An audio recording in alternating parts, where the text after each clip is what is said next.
BH. We gotta catch up too.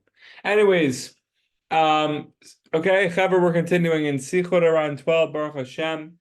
And yesterday we were touching upon this idea and we said we would come to it, and here it is, how every effort counts, whether it be thought, whether it be a little bit of an action, whether the action's incomplete, it matters. It matters, not just style matters, but matters so much more than we could actually imagine, possibly imagine. When people want to serve or people want to become truly religious and serve Hashem, they seem to be overwhelmed with confusion and frustrations. They find great barriers in their path and cannot decide what to do. The more they want to serve Hashem, the more difficulty they encounter. It's simple. I just started a job, Baruch Hashem. I'm sure Amno can attest. About 3 months ago, when I first got to the job, oh my gosh, how am I going to do it? How am I going to do it? It was so overwhelming, so many obstacles, so many barriers, so many confusions. And then here we are, we're standing, Baruch Hashem, every day, every movement, every little piece of effort amounts. And we're 3 months in, Baruch Hashem, and we're doing a little bit well. And it matters. Every single effort matters. And it's overwhelming at first. But how are we encountering it? How are we approaching it? Are we determined? Are we jumping within the mist itself, or are we shying away? We know that Rabbi Nachman says, and now we're going on a quick tangent, and Anon, stop me if I'm going too long on the tangent. But Rabbi Nachman says in the Kutei Maran that that Bnei Israel, when they were standing by Har Sinai, they were standing far away from the mountain. But Moshe Rabbeinu, who resembles Da'at, who resembles when his mind and heart are intertwined, they're connected, they're in harmony. He went through the mist itself. He went through the mist itself, and there specifically he found Hashem. So through the confusion, through our every movement, every little movement we're making within the confusion itself, it's also holy. It's also counts towards an effort. Even when we're confused, even when things aren't straightforward, even when we're experiencing obstacles, it doesn't mean it's either I experience obstacles and confusion or I have mindfulness and clarity and consciousness. No, we could make an effort in both worlds, both in the higher consciousness and the lower consciousness. All the enthusiasm that such people have when trying to do good is very precious, even if their goal is not achieved. All their effort is counted like a sacrifice in the category of, for your sake, we are killed each day. We are counted like sheep for the slaughter.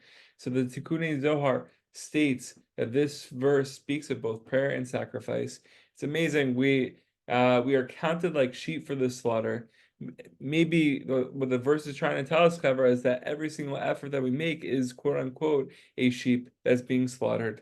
So Clever, B'siyata Deshma will continue with part 2 tomorrow of the Sikha, but to know that every single step we take, and I think this is the secret from Rabbi Nachman that he gave us, and we were speaking about last night, that wherever Rabbi Nachman went was to Eretz Yisrael.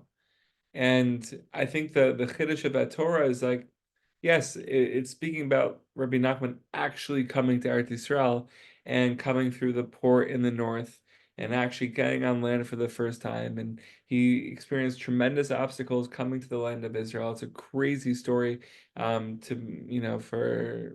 all of us to go into and to read about and to learn about. But also, wherever he went, he was walking to Eretz Yisrael, meaning every step. He knew that every step mattered, every step counted. Every step counted, and he was living with that consciousness. He was living with that awareness, despite the difficulty, despite the obstacles. So, same too with us, Chaver. No matter where we find ourselves, whether we're in Eretz Yisrael or whether we're in Chutz La'aretz, because we could see a Yid in Chutz La'aretz living with this Torah, living with his Torah, and it's Kilu. They're in or Nayan Kilu. It's Mamish. They're there. They're Mamish in Eretz Yisrael. Bezrat Hashem. So we should believe in our steps. We should believe in our efforts. We should believe in the obstacles when we find ourselves within the obstacles and literally just take the next step forward with the right intention. And therefore we'll come out much, much stronger, much, much more prepared for the next obstacle and the next mountain and the next place of mist that we need to enter, instead of running away from it instead of not believing in our steps, instead of not believing in the efforts that we take and seeing that they amount to nothing, but mamash, they amount to everything. Questions, comments, please feel free. Chazak. Chazak me'od, achi. Baruch Hashem will continue tomorrow. B'siyata d'shmaya is fired up. And also Chodesh Tov. Chodesh Tov, it's a new us, it's a new beginning. And I was listening to our Moshe Weinberger share that when we say Kiddush Levana, it's the new moon. We're celebrating the new moon.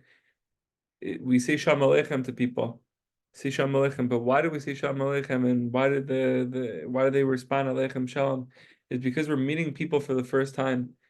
On Rosh Chodesh, on the new month, we're mamish being recreated. We're renewing ourselves. It's this hitchachut that we have in our avoda and in just ourselves in our every single day. So we go to Anon Newman, we say Shalom Aleichem.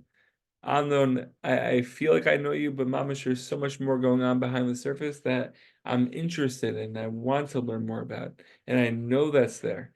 Okay, and B'ezrat Hashem, we should be zocha to meet new people for the first time, even the people that we thought we're really close with, and really start to dig deeper and realize that there's a whole world that hasn't been revealed. All right, it's fired up. B'Shem Kol Yisrael.